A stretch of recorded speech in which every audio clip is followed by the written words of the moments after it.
തിരുവനന്തപുരത്ത് അലക്സ് റാം മുഹമ്മദ് ഉണ്ട്. തിരുവനന്തപുരത്തെ ആമയിഴഞ്ചാൻ തോട്ടിൽ കാണാതായ മാരായമുട്ടം സ്വദേശിയൻ ജോയിയുടെ മൃതദേഹം കണ്ടെത്തിയുമായി ബന്ധപ്പെട്ട വാർത്തയുമായി അലക്സ്, എപ്പോഴാണ് ഈ പോസ്റ്റ്മോർട്ടം നടപടികൾ പൂർത്തിയാവുക? എപ്പോൾ മൃതദേഹം സഹോദരന്റെ വീട്ടിലേക്ക് എത്തിക്കും? ഒപ്പം തന്നെ ഈ ജോയിയുടെ ഈ ദാരുണാന്ത്യം ഉയർത്തുന്ന ചില ചോദ്യങ്ങൾ കൂടിയുണ്ടല്ലോ. വർഷങ്ങൾ ഉള്ള മാലിന്യം, അത് പാറ പോലെ ഉറച്ചൊക്കെ കിടക്കുന്നു. അപ്പോൾ ഈ കാര്യത്തിൽ ജോയിയുടെ മൃതദേഹം മണ്ണിലേക്ക് മടങ്ങും മുമ്പ് ഒരു തീരുമാനമുണ്ടാകേണ്ടത് അത്യാവശ്യമാണ്. ഈ ആരോപണ പ്രത്യാരോപണങ്ങൾക്കൊക്കെ അപ്പുറമായി അക്കാര്യത്തിൽ എന്തെങ്കിലും തീരുമാനം ഉണ്ടായിട്ടുണ്ടോ?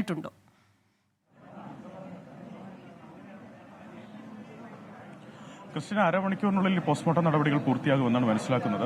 പോസ്റ്റ്മോർട്ടം നടപടികൾ ആരംഭിച്ചിട്ടുണ്ട്. ഞാൻ നേരത്തെ സൂചിപ്പിച്ചതുപോലെ മൃതദേഹം ജോയിയുടേതാണെന്ന് ബന്ധുക്കളടക്കം ഇവിടെ സ്ഥിരീകരിച്ചിട്ടുണ്ട്, തിരിച്ചറിഞ്ഞിട്ടുണ്ട്.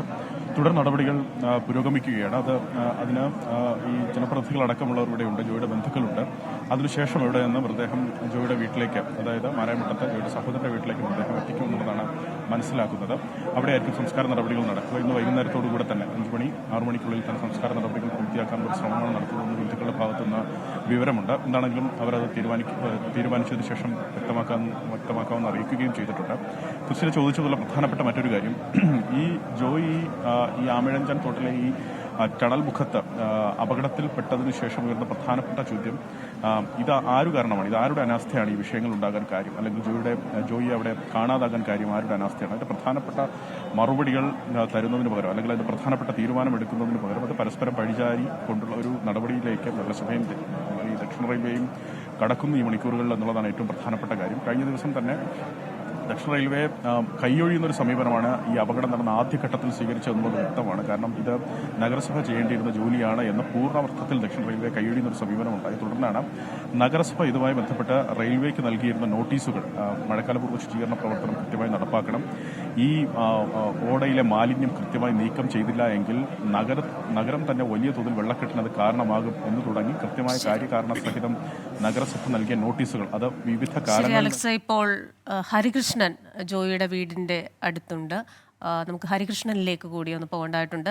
ഹരി, കഴിഞ്ഞ 3 ദിവസം ഓരോ കാര്യവും ഹരി അടക്കമുള്ള നമ്മുടെ റിപ്പോർട്ടേഴ്സ് റിപ്പോർട്ട് ചെയ്യുമ്പോൾ എവിടെയെങ്കിലും ജോയി ജീവനോടെ ഉണ്ടാകണം എന്നൊരു പ്രതീക്ഷയുണ്ടായിരുന്നു.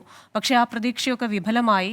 സഹോദരിയും ആ പ്രതീക്ഷ തന്നെയാണ്. അതുകൊണ്ട് തന്നെ വീട്ടുകാർക്കും ഇത് ഉൾക്കൊള്ളാനുള്ള ഒരു പ്രയാസമുണ്ട്. ജോയിയുടെ വീട്ടിലാണല്ലോ ഇപ്പോൾ ഹരി ഉള്ളത്. അവിടെ നിന്നുള്ള വിവരങ്ങൾ.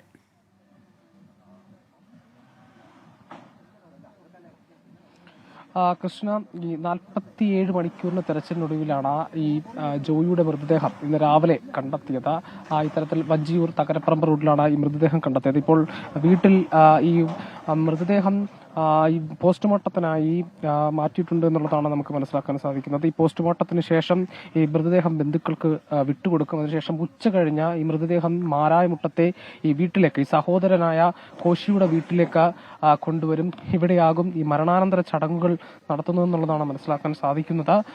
ഇത് നേരത്തെ തന്നെ, അതായത് 3 ദിവസം മുമ്പ് ശനിയാഴ്ച രാവിലെയാണ് ഇത്തരത്തിൽ ജോയി ഇവിടെ നിന്നും അമ്മയോട്, ഏക ആശ്രയമായ മകൻ അമ്മയോട് യാത്ര പറഞ്ഞ്, അതായത് ജോലിക്ക് പോവുകയാണ്, വൈകിട്ട് 4:30 തിരിച്ചു വരുമെന്ന് പറഞ്ഞുകൊണ്ട് ഇവിടെ നിന്നും, ഈ വീട്ടിൽ നിന്നും പോയത്. അത് രാവിലെ 6 മണിയോടുകൂടി ഇവിടെ നിന്നും ഏതാണ്ട് 1.5 മണിക്കൂറോളം യാത്രയുണ്ട് തിരുവനന്തപുരം നഗരത്തിലേക്ക്. അവിടേക്ക് ജോലിക്കായി പോയതാണ്. അതിനുശേഷമാണ് ഇത്തരത്തിൽ ആമയിഴഞ്ചാൻ തോട്ടിൽ ശുചീകരണ പ്രവർത്തനത്തിന് ഇറങ്ങുന്നതിനിടയിൽ ഇത്തരത്തിലൊരു അപകടം ഉണ്ടാകുന്നതും കാണാതാകുന്നതും. അങ്ങനെ കാണാതായ സമയങ്ങളിലൊക്കെയും ഈ വാർത്തകളൊക്കെ വരുമ്പോഴും കുടുംബം കാത്തിരുന്നത് ജോയി തിരിച്ചു വരും, ജോയി മടങ്ങി വരും എന്നുള്ളതാണ്. അതിന്റെ ഏറ്റവും പ്രധാനപ്പെട്ട കാര്യം, സഹോദരി ജെസി അടക്കം നമ്മളോട് പറഞ്ഞത്, ഏതു നീന്തലിലും നീന്തിക്കയറാൻ കഴിവുള്ള ആളാണ് ജോയി. ഇത്തരത്തിലുള്ള ശുചീകരണ പ്രവർത്തനങ്ങൾ അല്ലെങ്കിൽ മറ്റു ജോലികളൊക്കെ ചെയ്യുന്ന ആളാണ്.